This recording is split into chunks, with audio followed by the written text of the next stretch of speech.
Hoca Bahauddin Naqshbandi.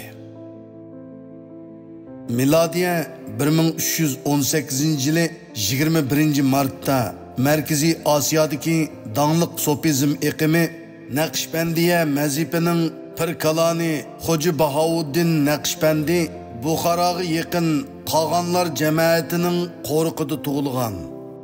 U nasab jihatdan G'arbiy Qarxonilar Qog'on jamoatiga tutishatdi. U Tug'luq Temirxon va uning ikki sarkardisi Amir Temur va Amir Qamariddindan iborat ikki dangdor shaxsning davrida yashagan ta'siri zo'r, danglik shaxs bo'lib, Qarxonilar davrida yashab o'tgan Xo'ja Ahmad Yassaviydan keyingi Turkiston sofizm iqimining eng kuchli vakillik bir ustozi deb e'tirof qilingan. Sultan Sutuqburaxon bilan Tug'luq Temirxon siyosiy tariximizda qandoq ulug'lansa, yuqorqi ikki dinni peshvo Markaziy Osiyo va Anatoliyadagi sofizm mazhablarida hozirgacha shundoq ulug'lanmoqda. Hoja Bahauddin Naqshbandi 71 yillik hayot musofasini tamomlab, Amir Qamariddin bilan Amir Temur o'rtasidagi 22 yillik urushga shohid bo'lib, 1389-yili 2 martda o'zi tug'ilgan yurtda olamdan o'tgan. Hoja Bahauddin Naqshbandi yuqori tabiqadan kelib chiqqan bo'lsa-mu, butun umri hunar kasb va mushaqqatlik sinoqlar bilan o'tgan.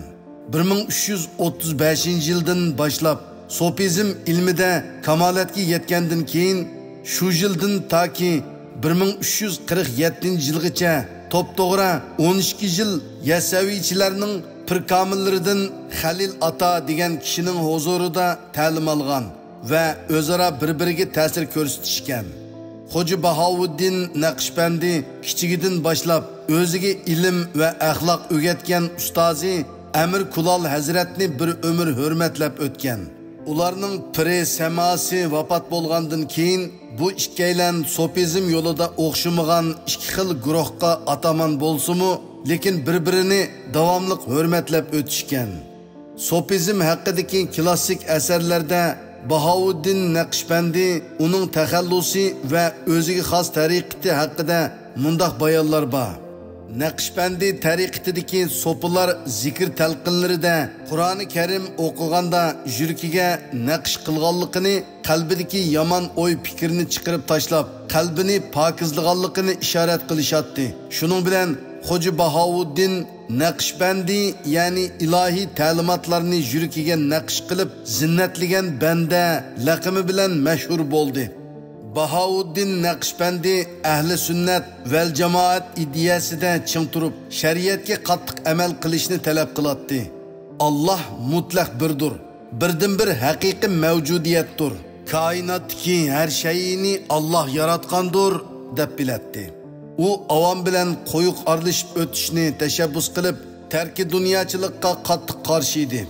So'pilarning ma'rifat va haqiqatga erishishdagi yo'li, ya'ni tariqati cho'qim shariatda belgilangan ibodatlarni ado qilish, qalbini insonni Allohdan yiroqlashtiradigan barliq yomon narsalardan to'liq pokizlash, qalbida doim Alloh zikri bilan mashg'ul bo'lish, tashqi ko'rinishda Allohning mahluqotlari ya'ni tabiat va insoniy jamiyat hayoti bilan mashg'ul bo'lish orqali ikki dunyoda baxt saodatmand bo'lish kerak deb qaraydi. Shunga u o'tirg'i qo'ygan tariqatdagi 4 asosiy prinsip mundaq edi.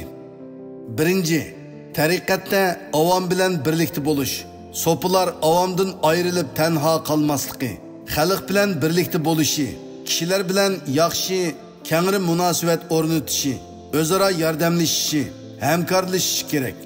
Yaxshi axloq jamiyatda tarqalsin. So'pilar o'zaro hamkorlashib, yaxshi ishlarni vujudga chiqarsin. Jamiyatda yaxshi ishlarga buyurib, yomon ishlarni ma'ni qiladigan bir jamoat bo'lsin. Ikkinchi, dunyoni aylanish. So'pilar har yerga berib sayohat qilsin, aylansin, real dunyo bilan ko'proq uchrashsin. Allohning yaratish qudrati, mahoratini tomosha qilsin, nazar doirasini kengaytsin, Allohning ne'matlarini his qilib, ma'rifatullohga yetsin. Uchinchi, so'pi ehtiyotchan bo'lish. Sopi her bir söz ve harekatda qattiq o'ylanib, gap va ish qiladigan bo'lsin. Allohning amrlariga qattiq rioya qilsin. So'zida tursin. Deginini qila oladigan, qilgandimi ixlos bilan voyaga yetkazib qiladigan bo'lsin. Yaxshi yomonni farqlantira oladigan bo'lsin.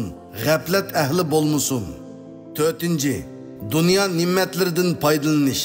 Sopilar dunyoda kayf sapa, hashamatchilik, oshko'zlikka qarshi turish bilan birlikda halol emgak bilan rizqini tepib yeb xo'shal yashash kerak. Allah tabiat dunyosini insonlarning foydalanishi uchun yaratgan. Tarki dunyochilik bo'lsa, Allohning insonlarga bergan ne'matiga qarshi vafoga jafo qilganlik qilmishi bo'lib qoladi. Halbuki Sultan Yunusxon davrining oxirgi davrlarida Tuğluq Tömürxon avlodlari Kuchardagi Arshidin Xo'ja avlodlarini Buxorodagi Naqshbandiya tariqati oldida ko'p ojiz va paspis qilganligi uchun Buxoro va Samarqand taraflaridan hadab Naqshbandiya pirlarini Tarim vodisi va Turpan vodisini markaz qilgan Sharqiy Turkistonga taklif qilishga boshlagan. Sultan Saidxon va Abdurishidxonlar davrida bu xil ahvol texmi moda bo'lgan.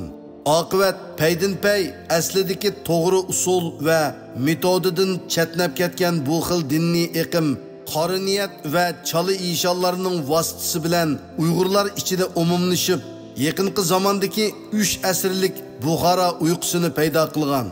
Uyg'urlar bu 3 asrlik uyqudan uyg'ongan chaqda ularning dushmanlari allaburun o'zlarini kuchaytib, Uyg'urlarning ziminini qo'rshovga elib bo'lgan edi.